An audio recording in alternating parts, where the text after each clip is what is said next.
In this video, we're going to address the skills I can identify values in a solution set of an inequality, and I can graph linear inequalities on a real number line. So first, I guess we should go ahead and define what an inequality is. An inequality is a mathematical statement that shows that two quantities are not equal. Okay, so equations show that two things are equal. Inequalities are statements that deal with two things not being equal. There are 5 inequality signs. The first one is less than. Notice it kind of looks like a L. That's what helps me remember. Then we have greater than, less than or equal to, greater than and equal to, and not equal to. Those are the 5 inequality signs. So just a little basics. All right, so let's deal with what does a solution set to an inequality look like. Now, equations have solutions. Inequalities have solution sets. And we're going to talk about what's the difference. Okay, so let's say I have the inequality x is less than 3. How many numbers, or think of a number I could use to make this statement true. What about 1? Is 1 less than 3? Yes. Is that the only number that's less than 3? No. There are plenty numbers that are less than 3. Okay, that's why we call it a solution set, because the solution to the inequality includes infinitely many values.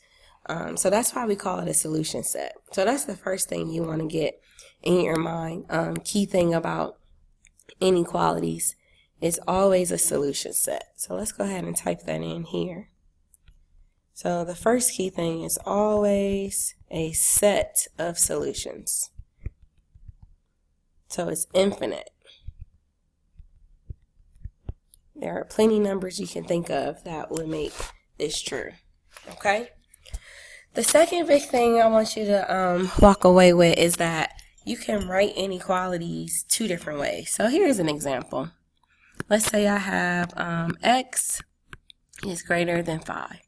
So to say x is greater than 5, isn't that the same as saying, well, let's put it like this. X is bigger than 5.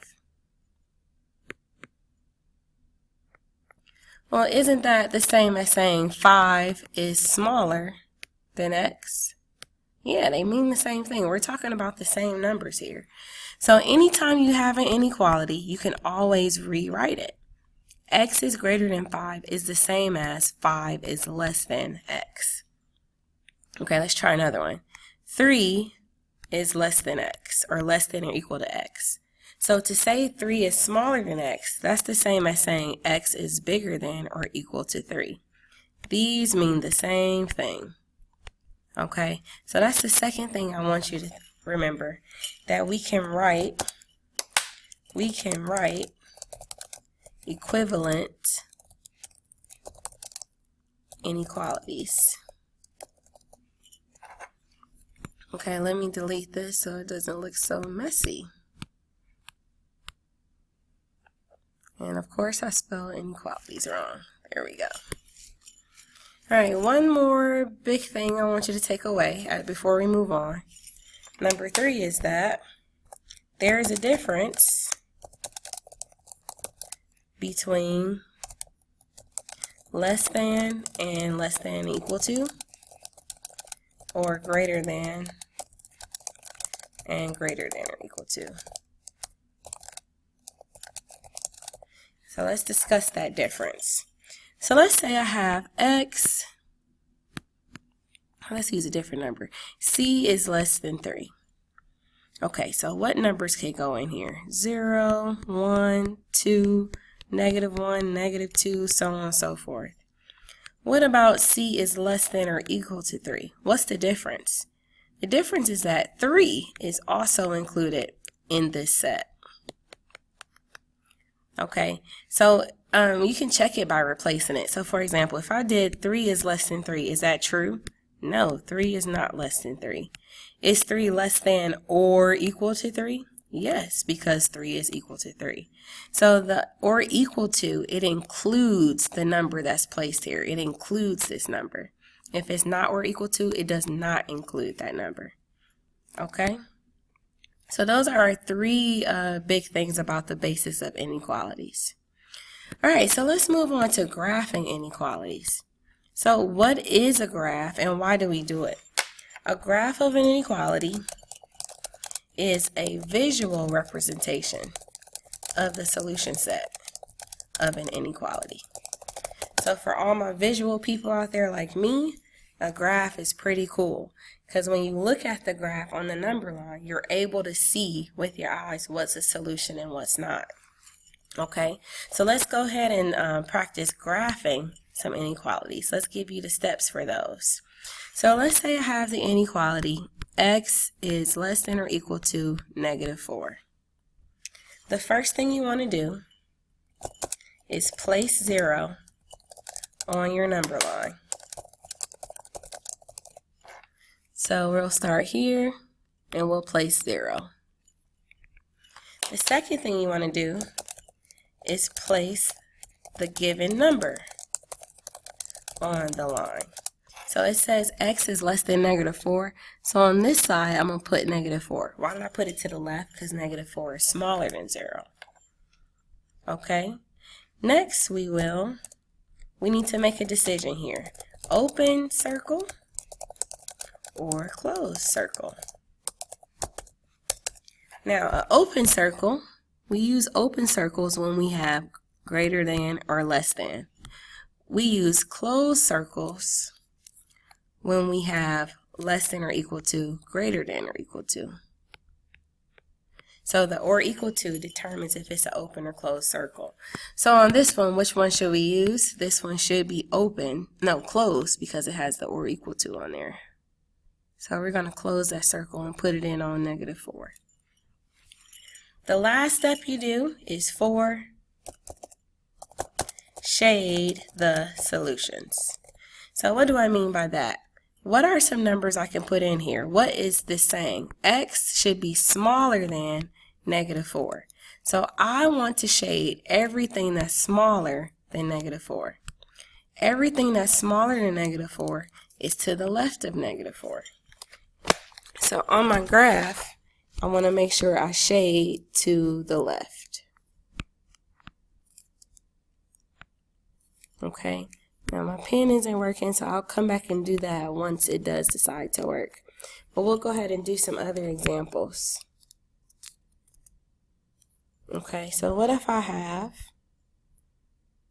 x is greater than, okay, you're being weird. Where's my greater than sign? No. Okay, I'm gonna just have to pause you and come back. Okay, I'm back. Sorry, it's being weird. So we shade the solution. So we're going to shade numbers that we can plug in here. What's less than -4? -5, -6. Those all go to the left of -4.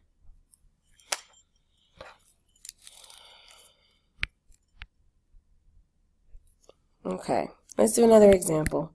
X is less than 3. Place 0, place 3. This will be an open circle.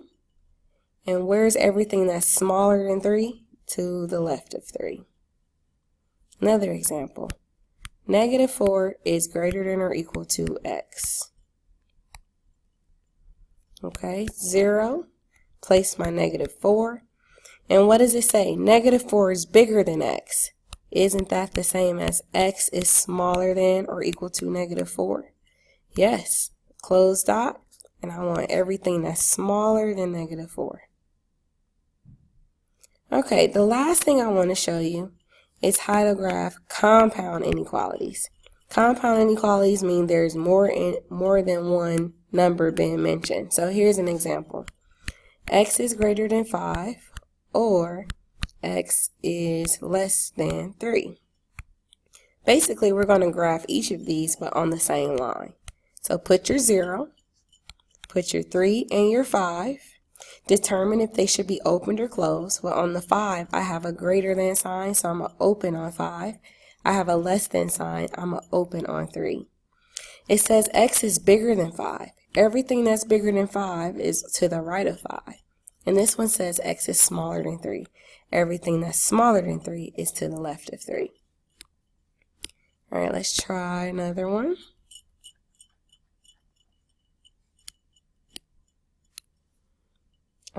X is less than or equal to 8, negative 8, or x is greater than 2. I put my 0, I put my 8, my negative 8, and my 2. 8 will have a closed dot. 2 will have an open dot. X is smaller than negative 8, so it's going to go to the left of 8. And x is bigger than 2, so it'll go to the right of 2. One more example. What if it looks like this? Looks a little weird, but let's go ahead and read it. It says, negative 2 is smaller than x. So see, I'm just reading this side. Negative 2 is smaller than x. So I'm going to go ahead and put 0 and my numbers on here. 5, negative 2. Closed dot at negative 2. And it says negative 2 is smaller than x. So what does that mean? X is bigger than negative 2. So it'll go to the right. Then down here it says, but x is smaller than 5. Open circle on 5. And this time, stuff that's smaller than 5 is going this way. My actual solution is where they overlap.